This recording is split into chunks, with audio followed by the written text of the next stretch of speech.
നമ്മൾ നമ്മുടെ നാടിൻ്റെ അവസ്ഥയെക്കുറിച്ച് ആലോചിക്കുമ്പോൾ ഇവിടെ വളരെയേറെ വികാരജീവികളുള്ള നാടാണ്.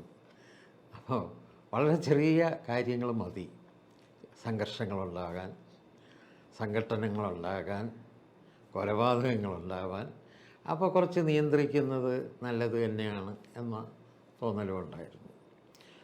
അതായത് ഈ സിനിമ എന്ന് പറയുമ്പോൾ ഒരു വലിയ ജനസമൂഹത്തിന് മുമ്പിലാണല്ലോ കാണിക്കുന്നത്. അപ്പോൾ ആ ജനസമൂഹത്തിനും പലതരത്തിലുള്ള ആളുകളുണ്ടാകും. ഈ ആളുകൾ തമ്മിൽ അതിനകത്ത് വെച്ച് തന്നെ സംഘർഷം ഉണ്ടാകാനുള്ള സാധ്യതയുണ്ട്. അപ്പോൾ അങ്ങനെ വരുമ്പോൾ സമൂഹത്തിന് ദോഷകരമായ കാര്യങ്ങൾ അതുമാത്രം ഒന്ന് നിയന്ത്രിക്കുന്നത് നന്നായിരിക്കും എന്നുള്ള അഭിപ്രായമായിരുന്നു തുടക്കം തൊട്ടേ ഉണ്ടായിരുന്നത്. പക്ഷേ ഇന്ന് ഞാൻ ആലോചിക്കുമ്പോൾ സെൻസർഷിപ്പ് എന്ന് പറയുന്നത് അന്നുണ്ടായിരുന്നതിനേക്കാൾ എത്രയോ ഉദാരമാണിപ്പോൾ.